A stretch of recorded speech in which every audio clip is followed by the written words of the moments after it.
Welcome back to Forefathers, the podcast where we have honest conversations about manhood, fatherhood, purpose, and the lessons that shape us as men. Today I'm joined by Mululu X, a man who's passionate about sharing life lessons through the personal experience he's been through. Throughout this conversation, we'll be exploring what it means to be a man in today's world, the challenges men face, mental health, addiction, leadership, and the qualities that men need to become the best version of themselves. Mululu, thank you so much for joining us, my brother. It's so great to have you on the show and to hear about your story, as well as to learn from your journey, my brother. I think before we get into anything else, we'd just like to know a bit about yourself, as well as what your introduction looked like into manhood, just so we can have a base foundation and an understanding of who Mululu X actually is. Now, Gareth, thanks for having me here. I mean, you're asking a lifelong experience to be shortened in 1 minute, so I'll try and do that as fast as we can. Who is Mululu X? Basically, I always say I've been created in the image of God, and I'm a cupbearer who's been given the power and responsibility to create, to cultivate, and to make sure that everything I do, it has to be in the defense of the glory of God and His people. That's what the definition of who I am is. And when it comes to manhood, I think I always find that question very interesting when people ask you, when did you become a man? Because unfortunately, people take manhood to be an event rather than a process. Manhood is not something you wake up in the morning and you're running down this road and there's a big ribbon and they give you scissors and you cut and you become a man. But to answer you, it's the day that the burden of my responsibilities was heavier than the burden of my excuses. It's when I had to stand up and realize that I'm just not me. I'm a name bearer of the people where I come from. I represent so many people, and that responsibility has been given to me. And the minute I took it seriously, is the first day that the weight of that responsibility made me realize that I'm a man. So what I'm getting from you is that this came from a personal realization that you had, whereby your responsibility had outweighed the excuses. 100%. I mean, I'm lucky enough to have been born in a very traditional background where we have initiations, but a ritual doesn't make you a man. It's an event you go through, but you still have to go through.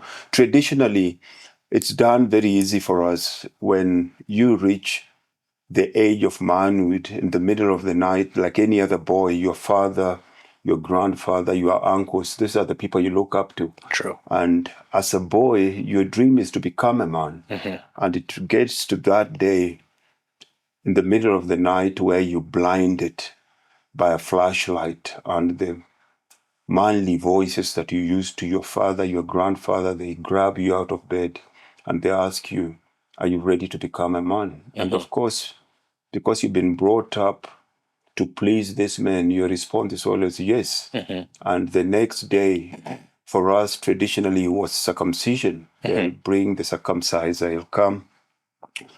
They'll take boys who are your age groups. You'll be put in a one straight line, standing there naked. The boys that have gone through the process are standing there as witnesses, and you've got women on one side of the village. The circumciser, the traditional circumciser, of course, will come and he'll do his traditional dance, but you're given two instructions. If you flinch or if you make any noise, you're going to bring a very big disgrace to your family. So your job is to make sure that you want to go through this, because it's just not about you. The responsibility and the honor of the whole responsibility of the whole family has been placed on your shoulder at that young age. He will come, he will cut your foreskin, and that is the separation process. And at that point, you will take a step ahead of the group, and you will look at all the women in there, and you will point at your mother and you will tell her, from today, I'll never eat any food that is been cooked by a woman's hand. And that is your first sign now. You've been a consumer this whole time. There's nothing that tastes better than your mother's food at the age of 13, because that happened to me at the age of 13.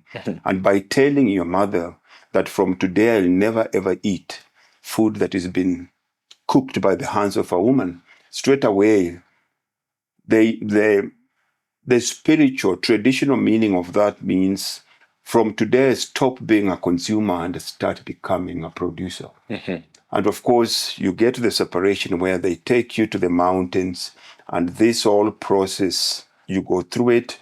And when you coming back to be brought back into the society, a couple of things have to happen.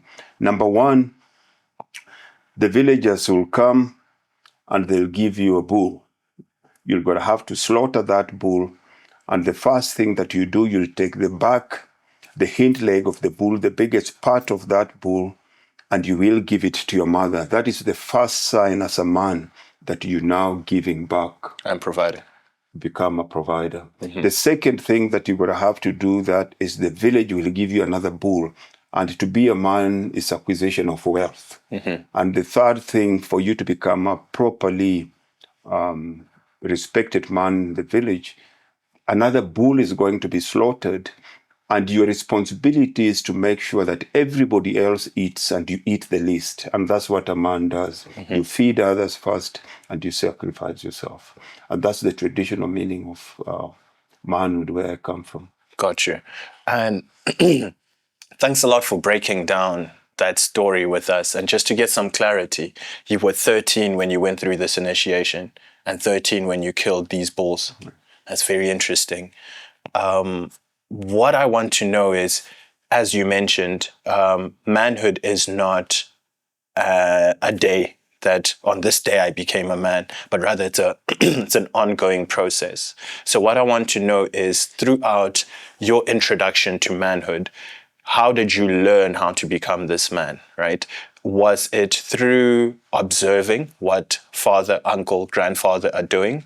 Or was it through guidance whereby dad would sit you down and say, listen, my son, you are now 18. This is what is expected of you. You are now 21. Your responsibilities are going to shift. And this is now your role as of now. Or was it, as I've mentioned, was it through observation and personal experiences where you were etching out your journey to say, look, I'm going to figure out this thing in which I am now becoming? Which one was it for you? It's both. Gotcha. Manhood comes with rights, and each right is attached to a responsibility. And as you start growing up, there are things that you see, the men in the society, your fathers, your uncles, your elder brothers, your grandfather, there are things that they do that you're not allowed to do, and you're told you can only do this if you're able to do this. So as you grow up, you exactly know, if I can't take the cows to pasture by myself, take care of them and bring them back, I'm not a man yet. So growing up, such a small little things, they channel my manhood. I know the day I can be able to take 50 cows to the pasture and bring them without losing any, then automatically I've become a man. Then I'm allowed to go and sit with that group. Yeah. So we had all those little ritual structures that you had to go through. If I can go to the forest, and if I can take my sisters to the forest to go get firewood, and they feel safe in my presence, I can protect them. Now I'm becoming a protector. All those things, we had so many little things that had to be done.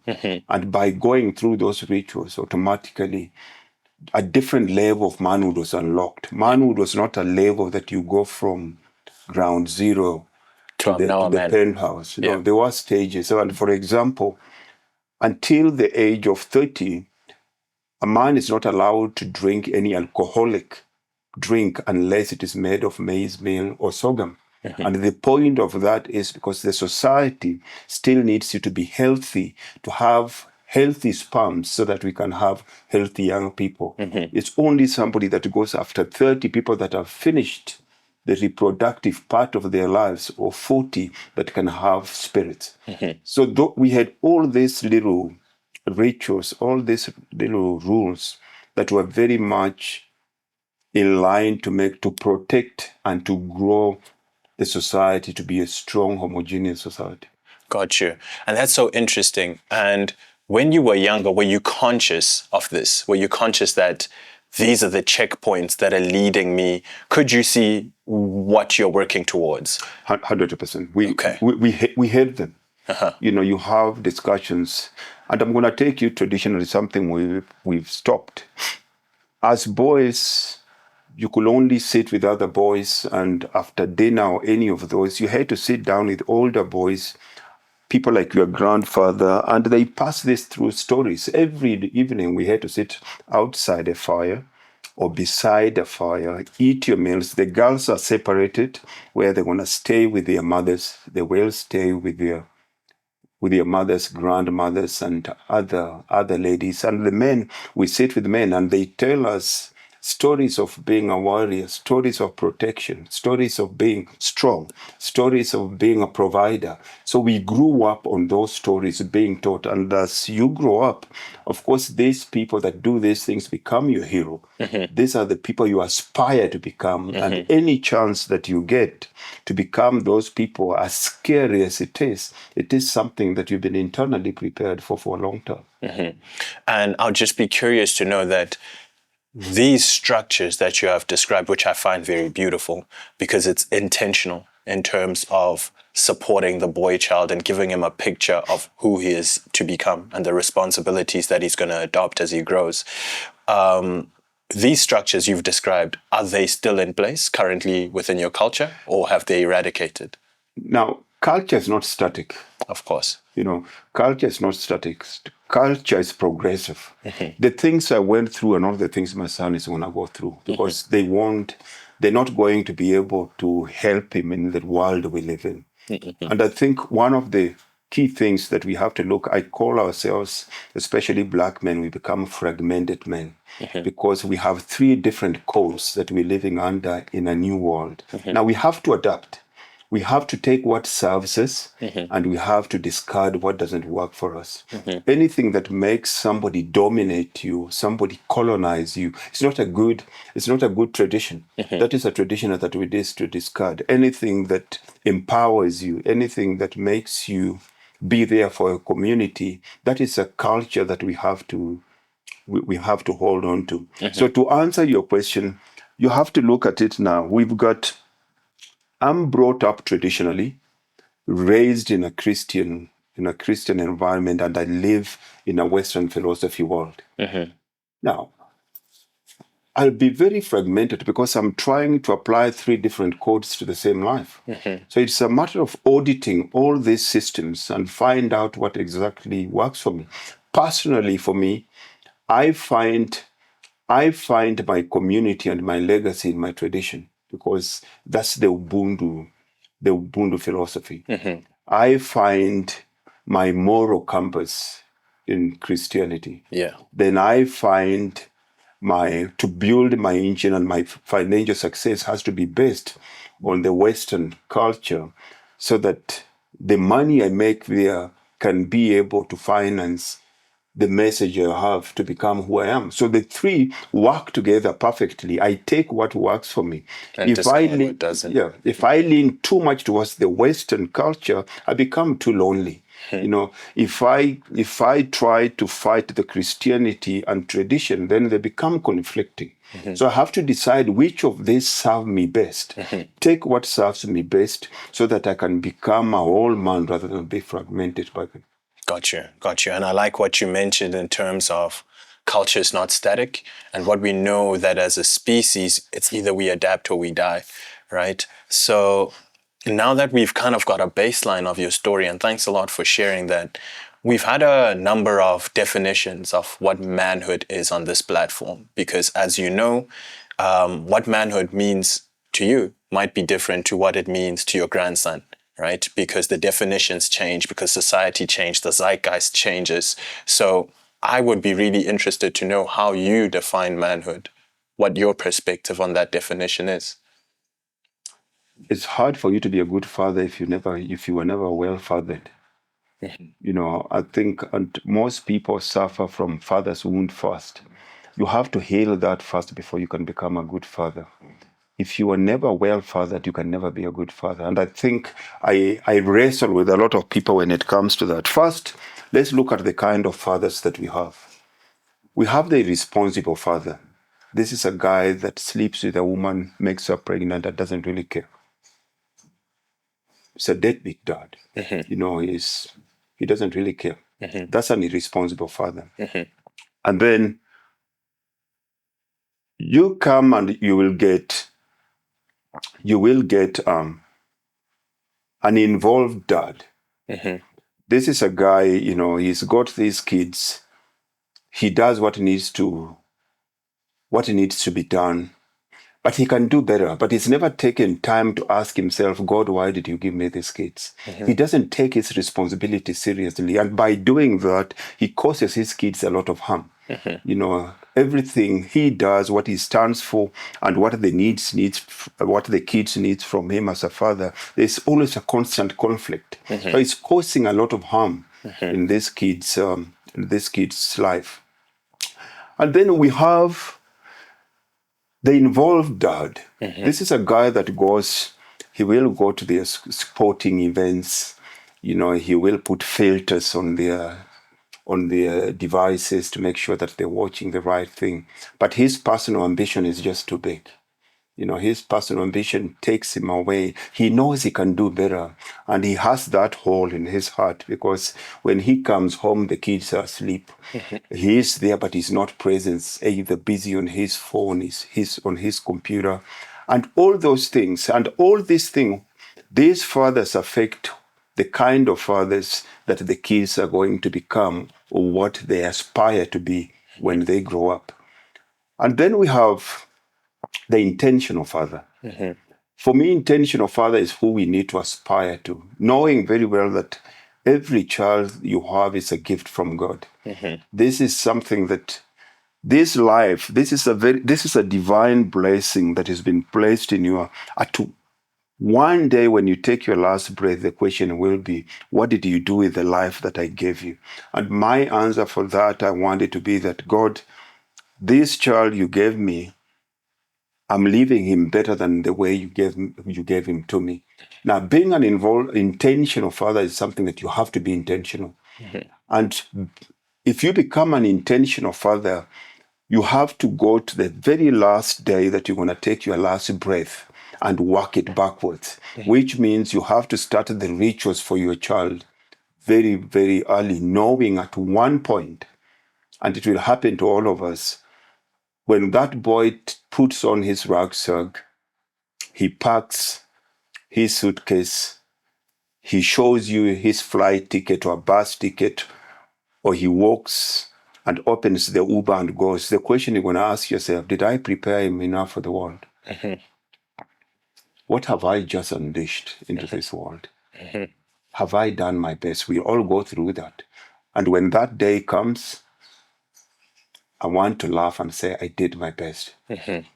I did everything humanly possible that I know. I poured myself into this bowl.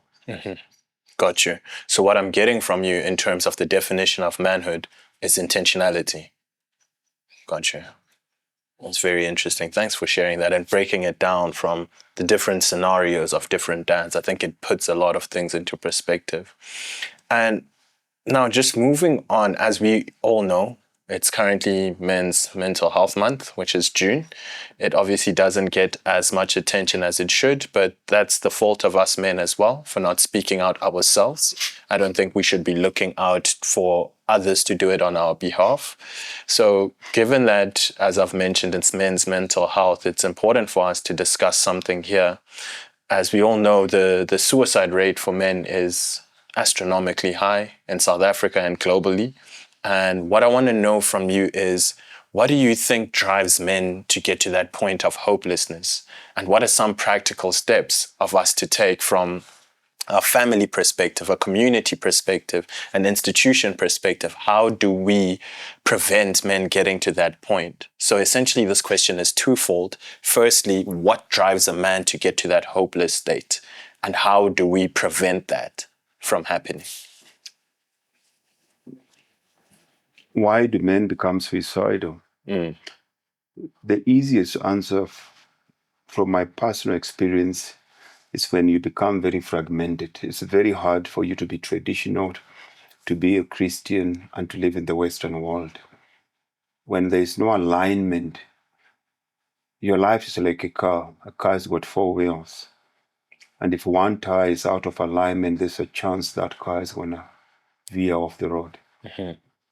So you can't fix the road, you need to fix the car. Mm-hmm.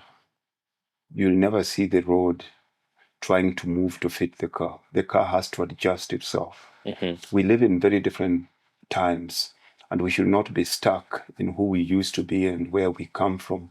We have to adapt very quickly, because the world, with AI, the world is changing at a faster pace than I think our internal growth. To answer your second part, I'll throw that question back at you. Mm-hmm. I need you to imagine there's this guy that is walking down a dark alley. Mm-hmm.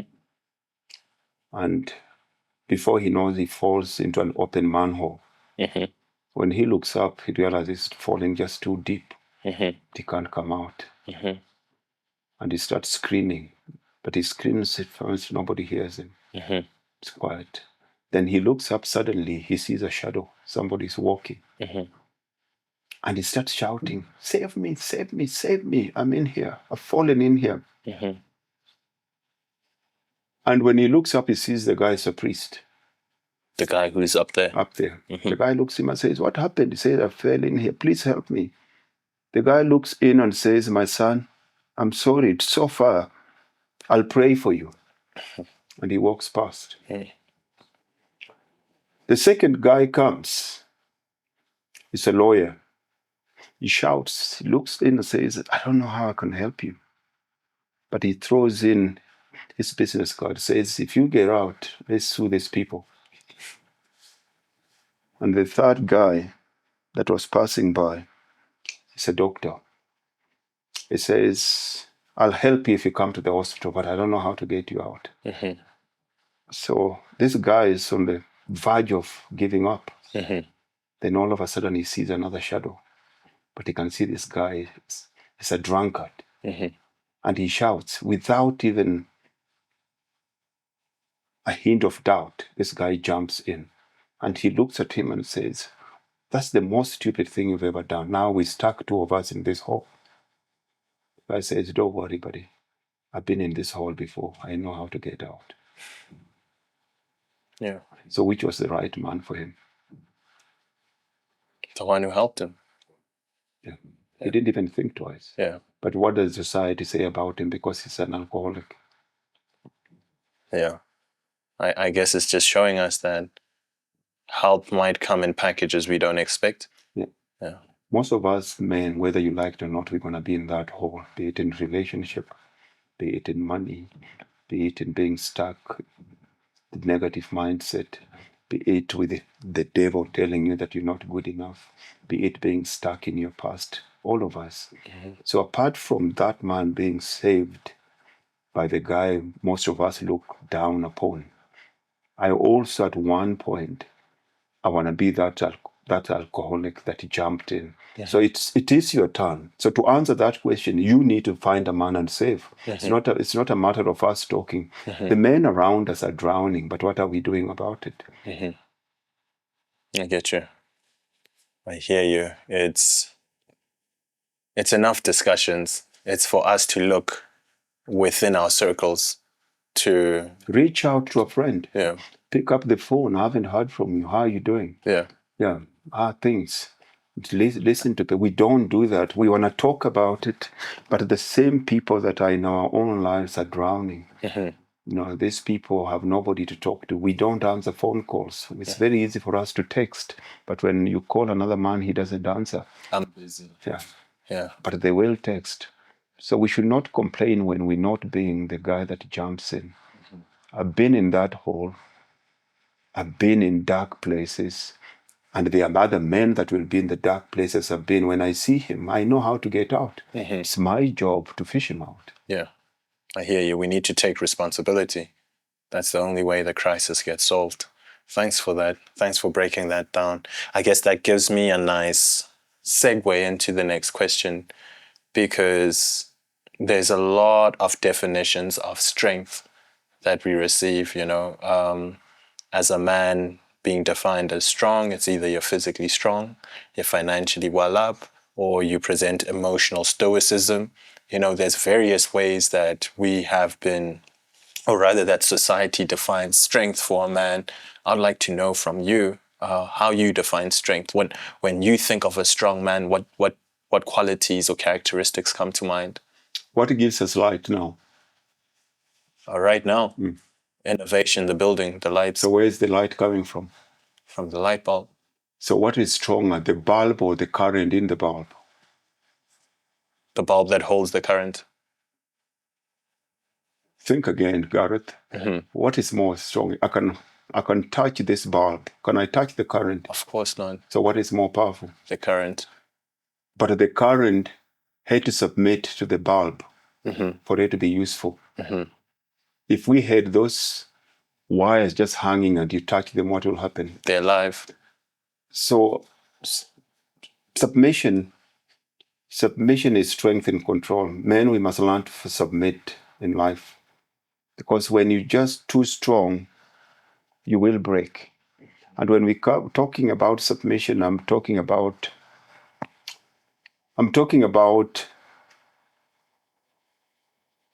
control strength, in the sense that a man can never be happy until he submits to his purpose.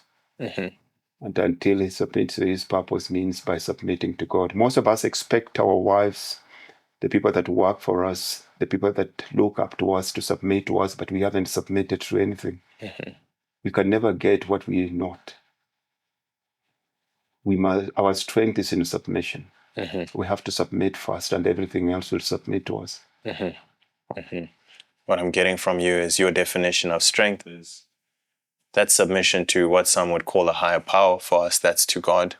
And from God, you get that purpose that you're able to submit to be dedicated to it, to follow through relentlessly, and to have the faith that Him who has given you that purpose will see it through.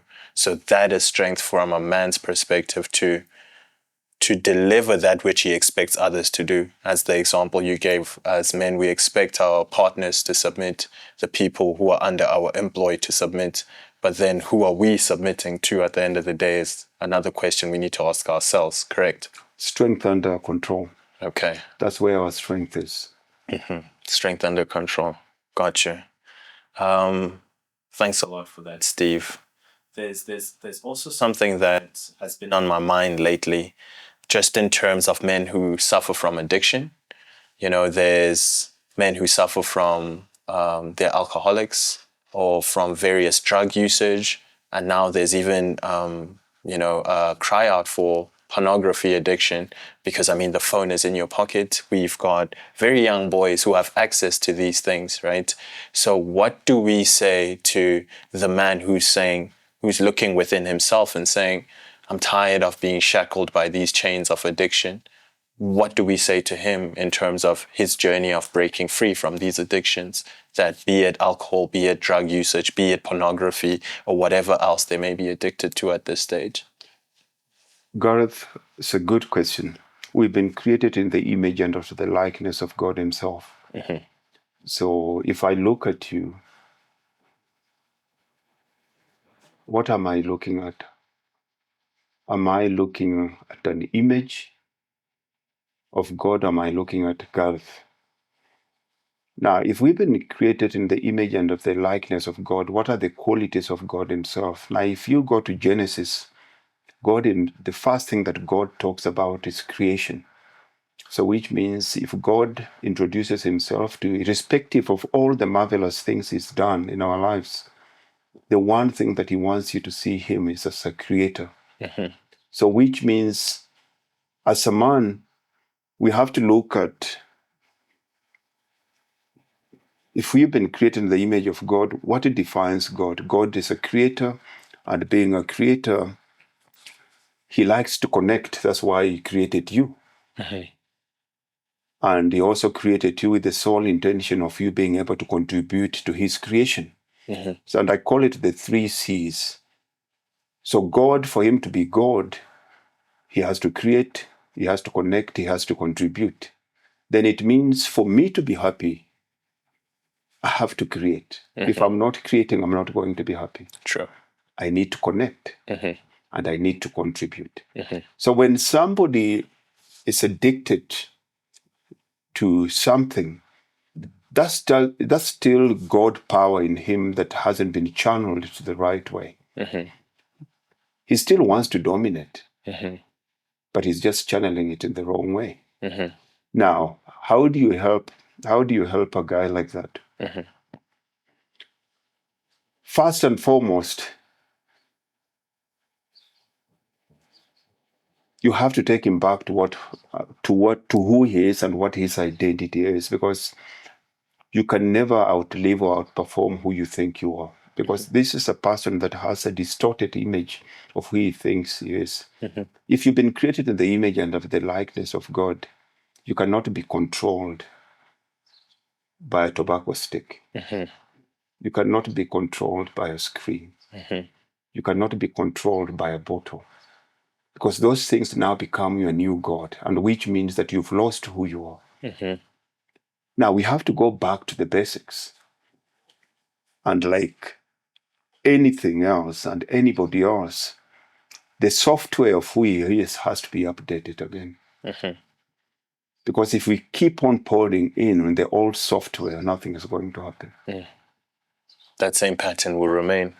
So I guess that goes back to the conversation we were having about how we have been created to rule over the environment and to take under control all these objects at our disposal.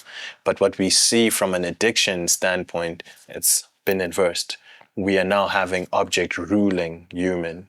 Object now, as an example, the bottle, the alcohol bottle becoming the one that's ruling your life, or the screen, or whatever it may be. So to your point, our job in terms of speaking to these people who might be within themselves, that intention might be there, right, to set themselves free from these addictions. Ours, to your point, is to update that software by reminding them of their identity and the fact that the reason why they have been created, etc. Am I getting you correct? Just reminding him who he is. He's forgotten who he is. Okay, that's interesting. What I want to break down here is, from generation to generation, we tend to see differences in men, right? So when we compare the men of today and the men from yesterday in terms of the qualities that they had, etc., what are some differences that stand out to you? And what do you think are some qualities that the men of today need to pick up on for them to your point, one of the C's, to contribute towards society as well as to be able to lead their families? We stuck, Gareth, and I'll go back to what I call the fragmented man. And this, you see it more. If you just had to live by Western philosophy alone, it's selfish. It's about just you and your nuclear family. But hey, it's us. Yeah, it's just you and your wife. It's hard for me to tell me to take my father to an old age home.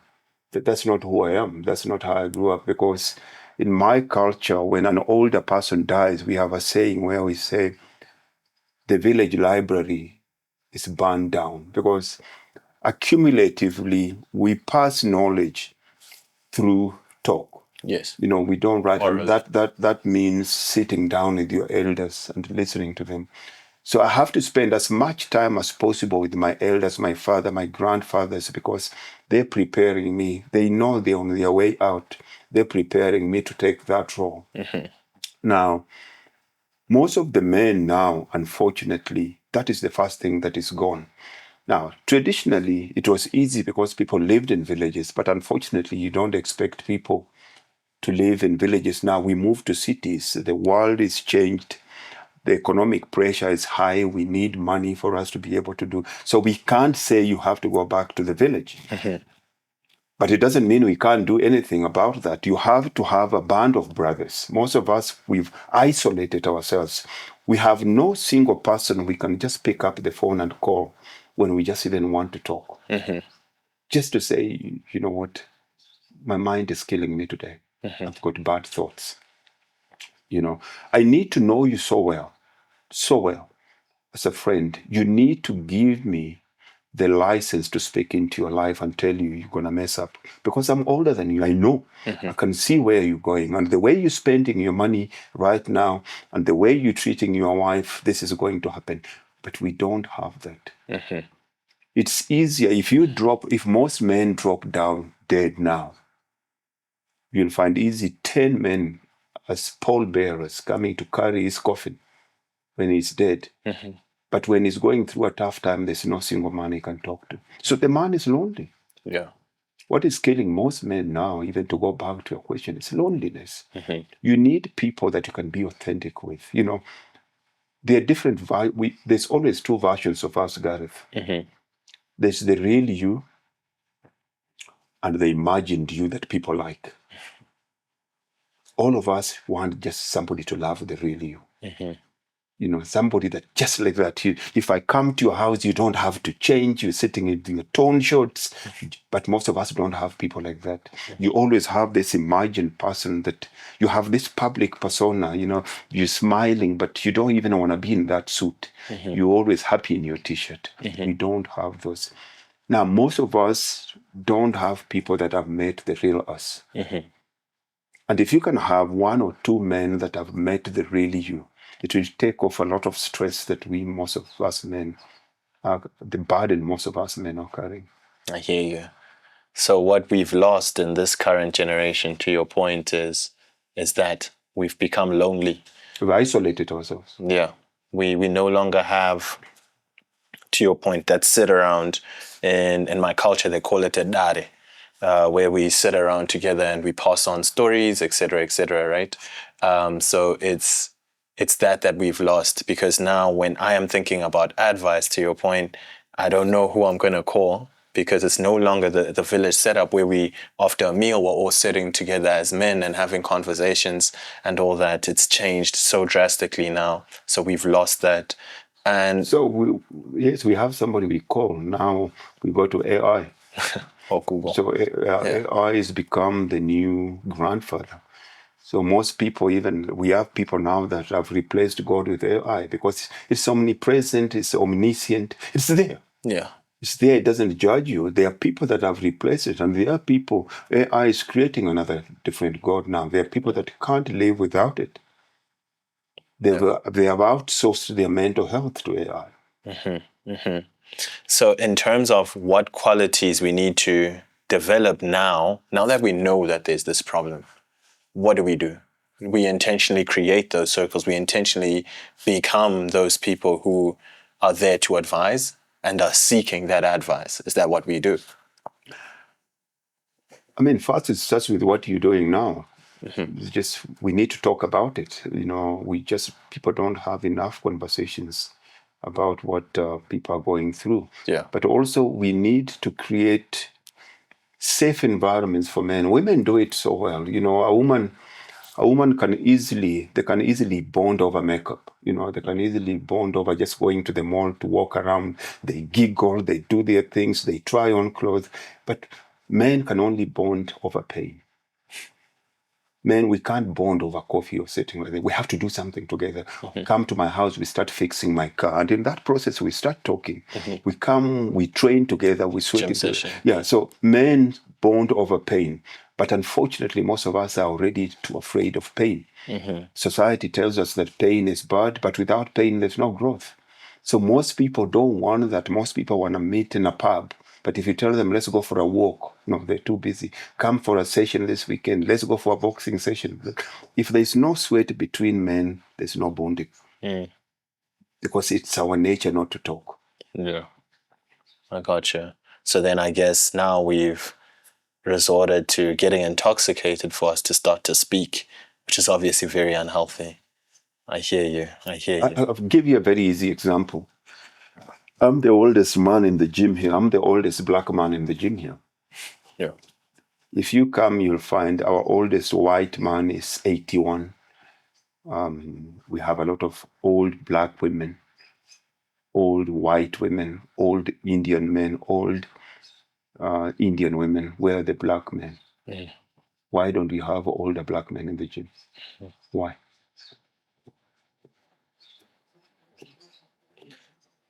It's twofold. Firstly, a lot of them don't want to come and train in public, so he'll do a little session at home, or he's completely lost his drive to train. But what you normally find with older men, I mean, I can speak for my father, who's older than yourself, who's still working out, but he works out at home. He's not going to the public gym. He has a gym at home. So I think, to your point, we isolate ourselves. I'd rather do my session here alone. Why am I going out to a public gym? That's one of the answers I can give to that question. Yeah. And also, don't forget, most black men, 55 plus 60, most of them are either dead, broke, or they've got lifestyle diseases. Mm-hmm. You know, and it shows you how we don't take care of ourselves as we get older. And the fact that we don't have older black men around, it affects you as a younger. You need, because life is a relay. Mm-hmm. Life is not a sprint. Mm-hmm. Right now, I need to have, my friends need to be in their 70s, because as I get into that age group, there are things that I don't know, I've never experienced. They tell me, no, it's okay. You have a bad knee, it's okay. Just walk properly, buy better shoes. And my job is to hold the men that are 50 and 40s, hold them to. So you have to receive from them and you pour into this one. And because most of us don't have that, if you're just receiving and not giving, you become a parasite. Yeah. So most of us are not investing in it. Our young people are lost because most of us are just not available. Yeah. You have no access to an older man. But most of the problems you face, I can solve them because I've been through it. They can be solved with a conversation. Yeah, I've been through it. I'm the guy that was in that manhole. Yeah. Because he knows how to get out. Yeah. Most of us have been through it, but our young people have to go through it again because we're not available. Yeah, I hear you. And I think that's how Einstein defines insanity, doing the same thing more than once and thinking a different outcome will come through. Yeah. You know, so that's very interesting. And I guess that allows me to get on to the next question.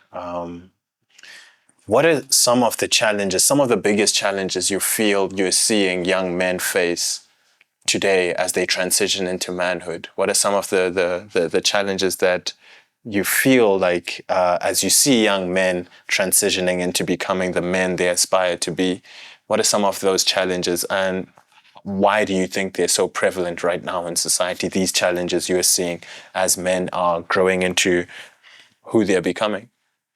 Gareth, it goes back to the same question you asked me. Why do we have such a high suicide rate among men? There's only two reasons why a man will kill himself. Either a woman or money. Mm-hmm. Those are the two defining things. Nothing else. Everything else is contributory. But the main cause is relationships and money. Mm-hmm. And most of us, unfortunately, we come from backgrounds where our father's money advice is the one that is holding us back now. Most of us do not understand you cannot survive in this present economy without money. Mm-hmm. So is money the source of happiness?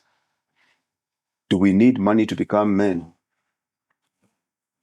Of course we do. Mm-hmm. You can be everything else, but the society is completely changed what the definition of manhood is. Mm-hmm. Because the definition of manhood, my father's era, definition of manhood was what we call the 3 Ps. You know, procreate, provide, and protect. Mm-hmm. Right now, most of us cannot be able to do that because it's shifted. The women have become more powerful, more educated, more well-paid. Now, your role as a man is already changed. So we have to redefine what manhood is. Mm-hmm. So what happens then if you married to a woman that is more educated than you, she earns more money than you, and you live in her house? So what is your definition of manhood? Yeah, that's one of the things that I personally feel men are currently suffering from. I call it an identity crisis. because you've been given this definition of manhood, right? And to your point, the analogy that you've just created for us here, whereby all those definitions, the tick box, you're ticking none of those boxes of what being a man is called. So when you settle down there, that's what's going to drive you to not knowing who you are. And that, for me, is one of the biggest crises that we're facing now with young men, an identity crisis, not knowing self, because you've been given this definition of manhood, to your point, provide, protect, etc. But then you're not providing. Well, you are, but you're not at that level that you should be, and you are not protecting. You're not performing the duties you've been told a man is expected to. So now that identity crisis, you now start asking yourself, like, have I failed? Have I failed to meet this criteria that was passed down to me? So yeah. So we have to redefine what manhood is. 100%. Because if we keep on sticking to the Western definition of manhood, we're not going to make it. Mm-hmm. We'll always fall short. So we have to redefine what manhood is for our own boys. Is it function or is it form? Mm-hmm. That's very tricky. The reason why I say that's very tricky is because, hypothetically, if we took away provide from the definition of being a man, it's tricky because I believe we still need men to, regardless of the circumstances, regardless of the fact that you can't be with a woman who's earning more than you, you still need that within you to say, I am meant to provide. Because I feel like if we strip that away, we'll fall back to that identity, because within ourselves, within our makeup as men, I think that ticking off that box does something to your neuroscience, to your mind, from a cognitive perspective. So if we take that out from the definition, it's tricky. That's why I'm saying it would just defend. Obviously, we're trying to create a definition that caters to our current society, what we are seeing right now. I'd be interested to know, if you had to redefine manhood, what you would put and what you would take out. No, but remember, our father's definition of manhood was still there, but it was not performance-based, it was function-based. Mm-hmm. I can still be a man in a relationship, because provision is not only money. True. There's so much that I can do that my wife cannot be able to provide. Mm-hmm. Yeah, she might provide, she might have the bigger check, but there's so many things as a man. And one of the main things that you have to do for you as a man is investing in yourself intellectually and spiritually. Mm-hmm. You have to reach a point where you become the priest and the prophet of your house because of how much you've invested in yourself. You have to become an authority in your house. Mm-hmm. And by becoming an authority in your life, in your life, where the wife is a CEO somewhere else, but for her to take decision here, she trusts you. Mm-hmm. To a point where she has to put in your input. Now, that already changes. Mm-hmm. It's not a money thing. Yes. Most of us are very focused on the money. Yeah. And for us, if you look at it, even to take a step back, Gareth, if we had to stick to the definition of manhood purely from a provision and profession, attaching it purely to finance, mm-hmm. She makes more money than you. The car you drive is hers. The house you live in is hers. If she comes back home and she tells you to become a man, how do you become a man to her? How do you become a man to a man that is a better man than you? Yeah. And that's where we end up, where the only way to show her you are a man is physical violence. Mm. So it turns it. So this definition, we're sticking to it, but it's the one that is getting us into more trouble. Mm-hmm. Most of us are either killing our partners or going to jail, because the only way we can define manhood is physical violence. The only thing I have that this woman doesn't have. I can beat her, I'm strong, I can kill her. Yeah. Now, we have to change it. I'm not saying that to take away the provide part, mm-hmm. because that's part of who we are in our DNA, it's our makeup. Mm-hmm. But we should not only attach it to one metric. Yes. We have to change the metrics. Mm-hmm. Mm-hmm. We have to change the metrics. Not every man will have more money than their wife. Mm-hmm. No, times have changed. Mm-hmm. And we go back to our definition that culture is not static, it's progressive. Yes. How do I become a priest and the prophet in my house? The minute I put that pressure on myself, it changes. Because the woman will never be the priest and the prophet of the house unless she's filling a gap because you failed. I hear you. And I like that. And one of the things another guest of ours once said was that we need to detach, to your point, of just thinking of provision from a monetary perspective. You're providing your time, you're providing your intellect when you're speaking to your kids, etc. And also on top of that, he just kept emphasizing how being a man is about showing up regardless of the uncertainty, regardless of what's going on.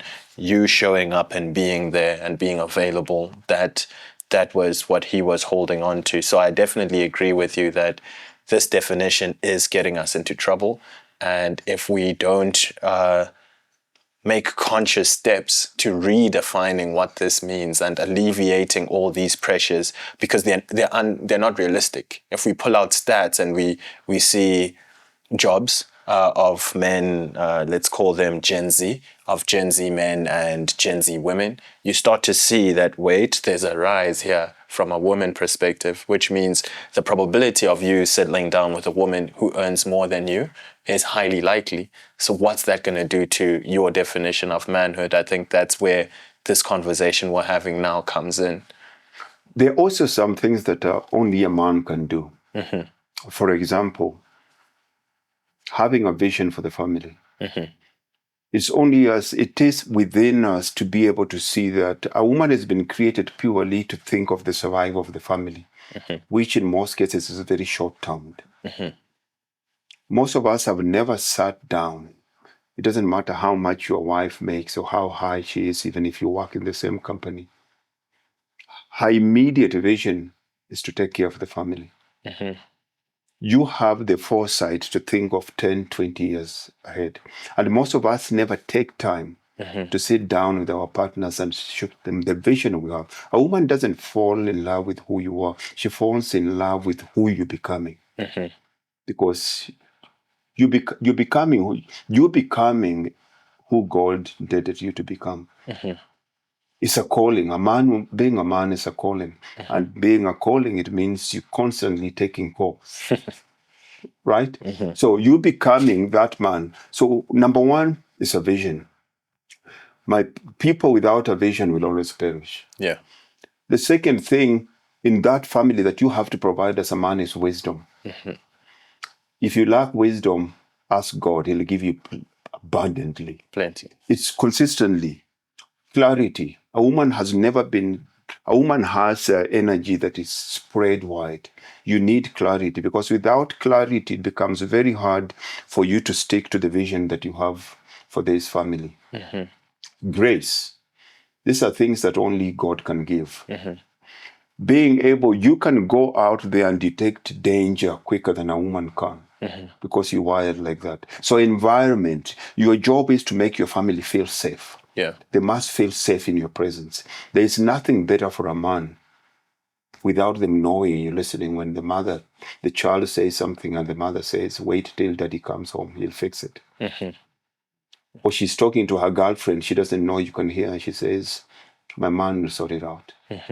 Now, it means you're doing something right. True. Those are things that we should be looking out for, because we're becoming who. So environment, and of course, create relationships.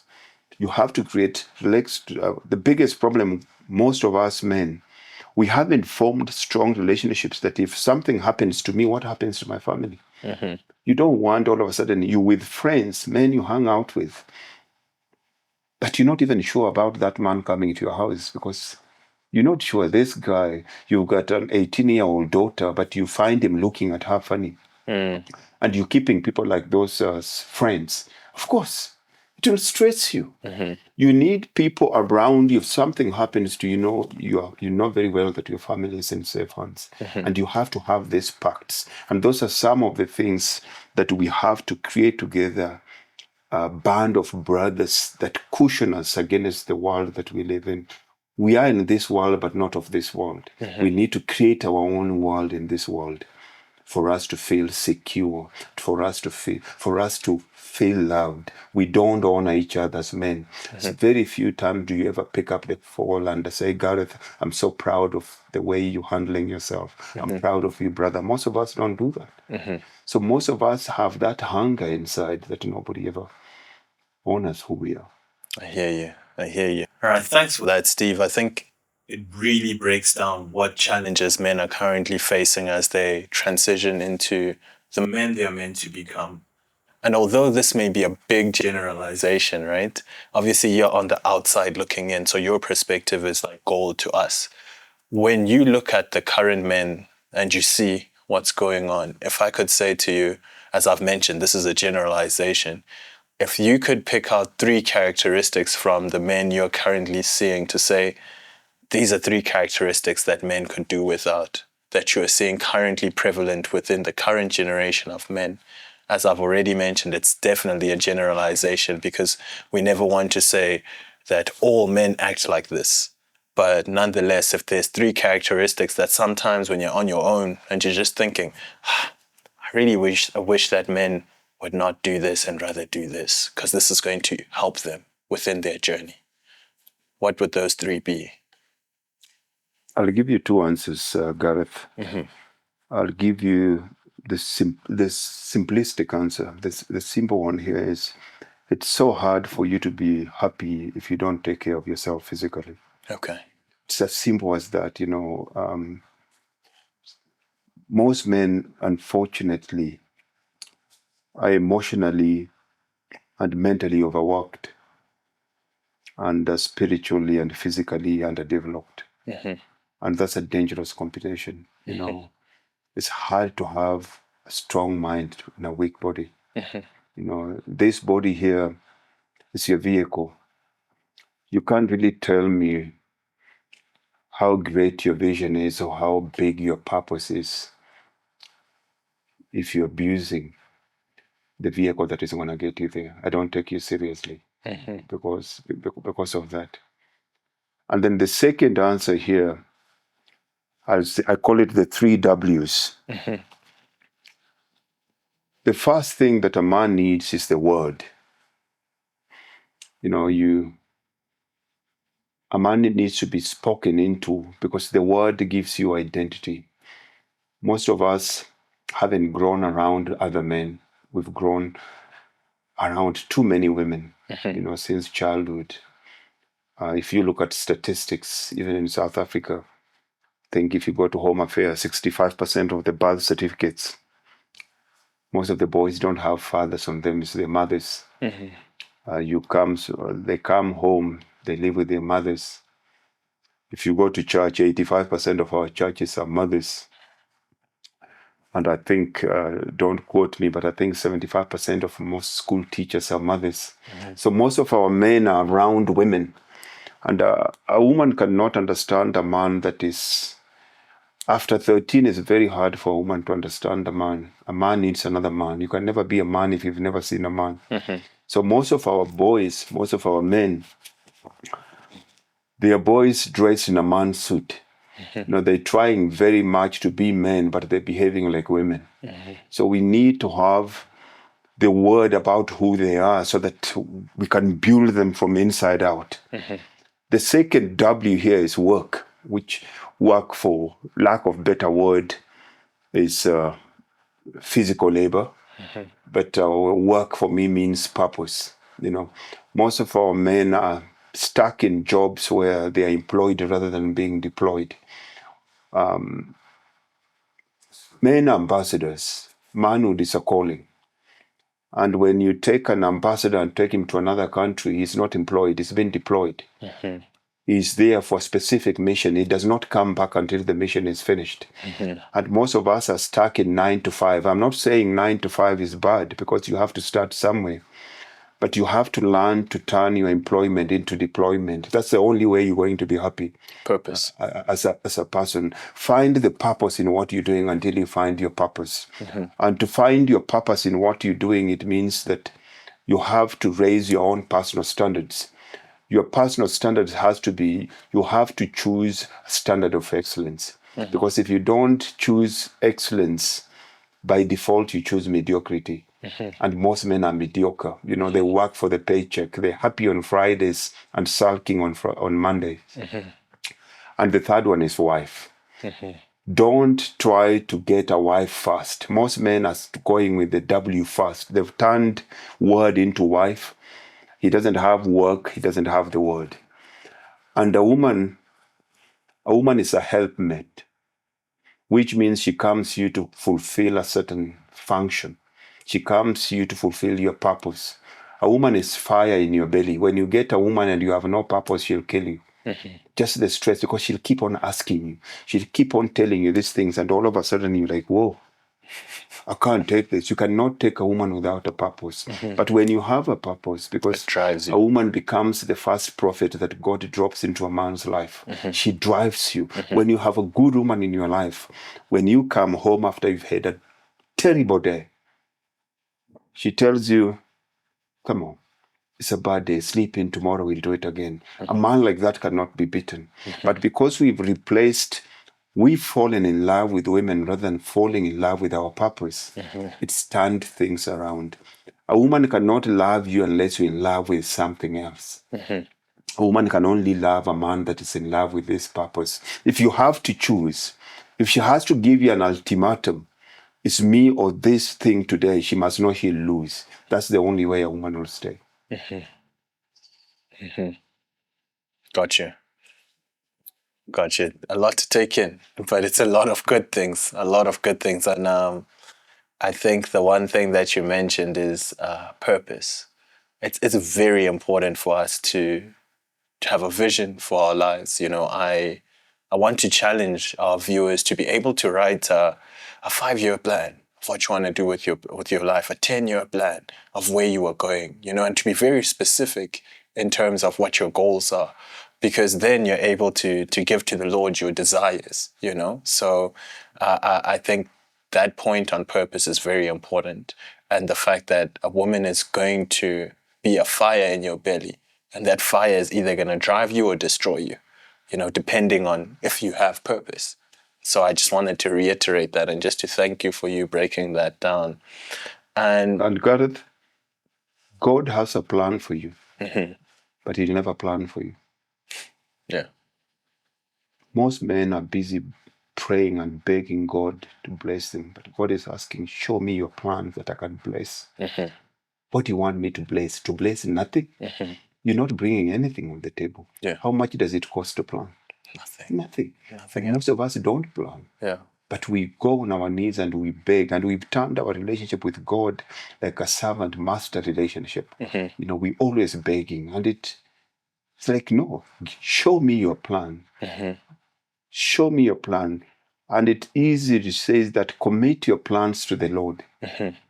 And you take and you say, this is what I want. Because the minute you have a plan, you can command God to do it. Because if you fail, He fails. Gotcha. And thanks for that. And Steve, you're a man of vast life experience. The things that you have seen, the things that you have been through. And that's why you're very valuable to people like myself. You're very valuable to the communities you've been planted in. You're very valuable to your family. You're a valuable person to the people you interact with. And from that value, I want to extract a bit more value from you. From your personal experience, Steve, is there a lesson that you learned in manhood that you felt, I learned it too late, and that you wish that you had known earlier, and that for the future generations, you want to pass on to them to say, I wish they know this earlier than I did? To say something that you went through or something that you experienced and you said, shucks, I wish I had known this thing earlier, that you can impart onto my generation, the generations before mine, to say, guys, you need to know this now? That's a very easy question for me, Gareth. There's one big thing, the heaviest burden that most of us black men are carrying is financial burden. Nobody's ever taught us how important money is from a very early age. You know, people tell you, you're still too young, don't think about it. You're never too young to find your purpose. You're never too young. And I don't even think you're never too young to find your purpose. The sooner you find your purpose, it brings us to the Malcolm Gladwell's 10,000 hours. Yes. It doesn't matter at what age you are. Whatever you've done 10,000 hours, you become a guru. And most of us realize that just too late. Money plays a very big role in your manhood.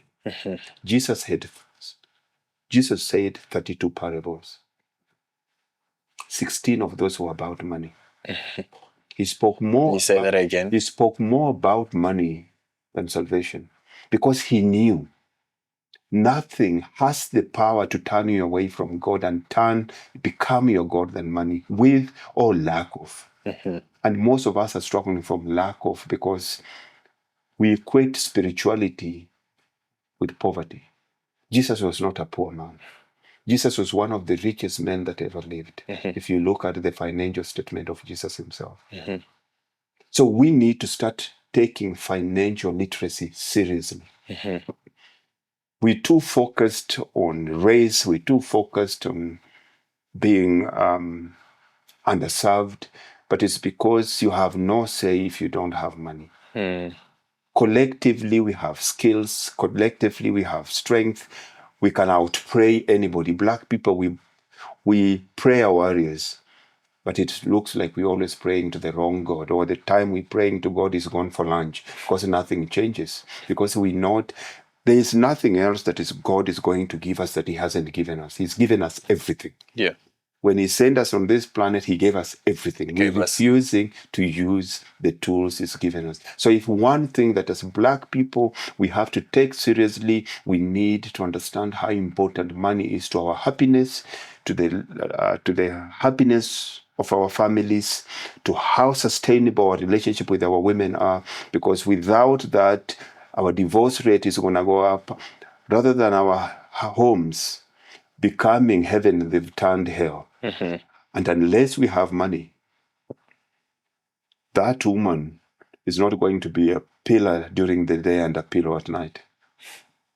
I hear you. And that's a very powerful thing. Very sobering as well, because it puts it into perspective that I think from a monetary perspective, the intentionality within our homes of getting young men conscious about money. It's simple. It's simply, once you get a job, you get a paycheck. That's it. There is no guidance within how to be a multiplier of that which you've been given by God. We're stewards. Yeah. You see, so we haven't intentionally done that. So thank you. Thanks so much for putting it so bluntly, to say if there was a lesson I could have learned earlier on in my life, the importance of money. And one thing, Gareth, that we need to teach our Black kids. Most of our young men think that, yes, education plays a very big role in uplifting for social mobility. Yes. But education does not necessarily guarantee you wealth. No. And one of the things that our young people, we need to instill in them, the best time to start a business is when you're at varsity, because nobody expects anything from you. You're not paying taxes. You have free accommodation. You have free food. Don't wait until varsity for you to start earning. Start your business while you're at varsity. That gives you 4 years for you to start something that somebody's already paying for. None of our boys ever or girls ever start anything at university. They leave there with a certificate and they start knocking on doors nowadays. They say, I sent 200 CVs. Nobody's reading CVs. No. Nobody is reading CVs, because the society we live in now, if you are born in a poor family, you're going to school purely to become a better beast. Because black poor people, they go to school with the hope of getting a better job. The rich people go there with the sole intention of networking. So if he's gone there and all the St. John's graduates are the ones that are running, the CEOs of Investec, the CEOs of Remgro, the CEOs of all Discovery, and you've got your CV, who do you think has a leg in already. It's all about who you know. Networking is key. Yeah. And you put it into perspective, man, so clearly, because when we are at university, there's this man, his name is Stephen Bartlett.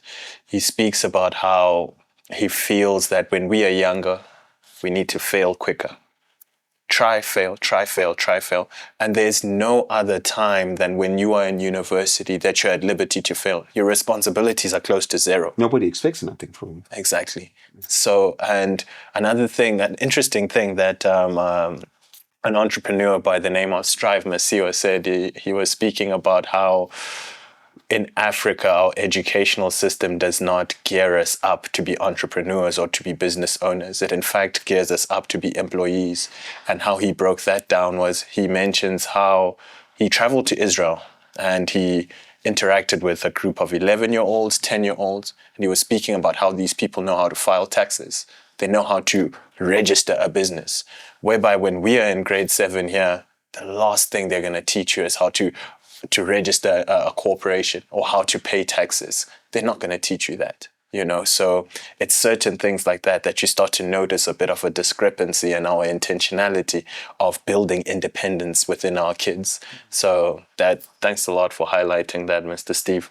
And I noticed I keep referring to you as Steve Mululu. Apologies.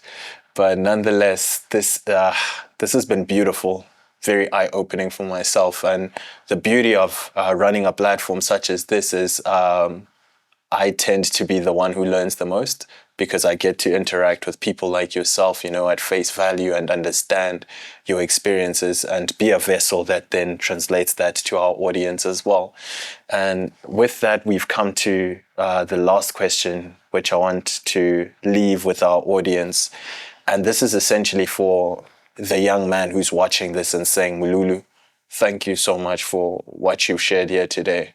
And I hear everything you're saying, but Mululu, I feel lost. I feel confused. I don't know what my next steps look like. I feel uncertain about this journey into manhood. What advice can you give me?